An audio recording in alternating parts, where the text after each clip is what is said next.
Thinking about stepping into new construction for your next home? Perfect timing. Today, we'll be breaking down the essential steps to turning that dream home into a reality. Let's get started. So the first couple of things you should do is get a pre-approval, of course, so that you know your shopping power, and also get a realtor on your side. You want to have a realtor that's going to look out for your best interest and advocate for you.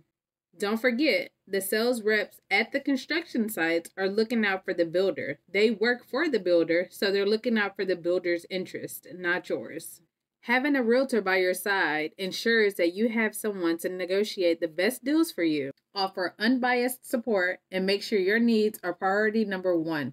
Now back to getting pre-qualified or pre-approved.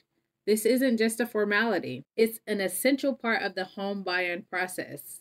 This will give you a clear understanding of your budget and your financial comfort zone.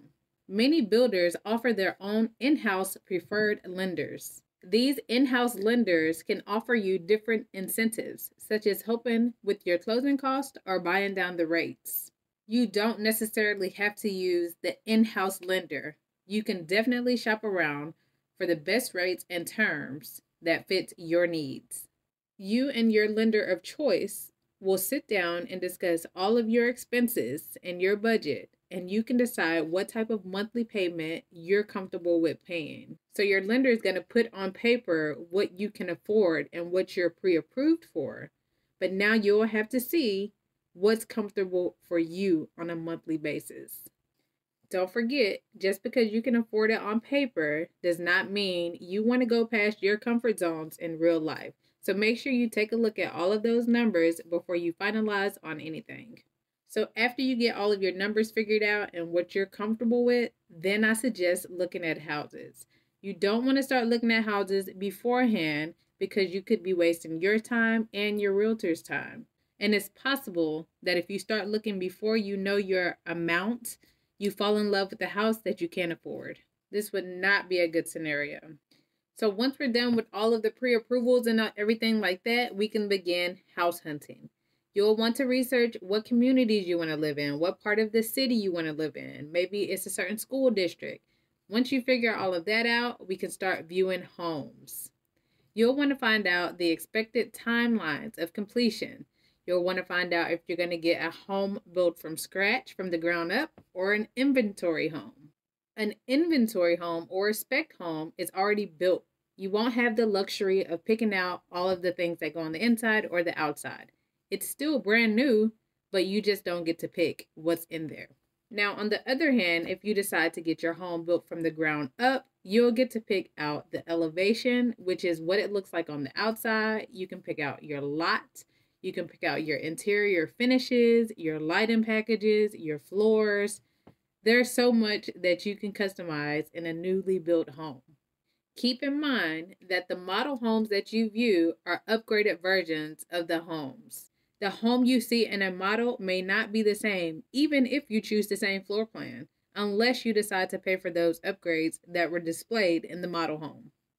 Even if you choose the same floor plan as the model home, some of the features may differ because the model home, again, has upgraded features. So after you choose your lot and your floor plan and your elevation, you'll sit down with the builder's rep and also your realtor and pick out your final selections. So they'll have a sheet with all of the different upgrade options available along with the prices next to it. Also, at the time of signing your contracts and securing your lot, you will be expected to put down earnest money. The percent of earnest money to put down will differ between each builder. The amount can be negotiated, but you should still be prepared to put a certain amount of money down to secure your lot. Your earnest money is credited back at closing. So after you've signed all of your contracts and you've picked out everything that you want in your house, now is the time to wait. New construction homes can take a couple months. They can take 3 months, 4 months. It just depends. So with that in mind, make sure you choose the right home for your timeline. You'll also want to order an inspection from an outside inspector. You'll also have the opportunity to do a blue tape walkthrough with your agent and also the sales rep. During the blue tape walkthrough, you'll be given some blue painter's tape or green tape, and you'll go through and mark off minor cosmetic imperfections that you see that need to be resolved. Next, you'll do your final walkthrough, and this is exactly what it sounds like. This is your final walk through the house before you're handed the keys. During this walkthrough, you want to be sure that all concerns have been addressed. And the final step is closing. So during this process, you will have some documentation to sign, and you'll also bring the rest of your money to the closing table as stated in the beginning, however much that is owed. And that's pretty much it, guys. So if you have any other questions on the process for buying new construction homes, please don't hesitate to reach out. My number is 931-486-4537. I'm here to help every step of the way. And no matter where you're looking in the United States, I've got you covered. I can connect you with trusted realtors nationwide. So again, don't hesitate to give me a call. My contact information will be down below in the description box. And until next time, I'll see you guys later.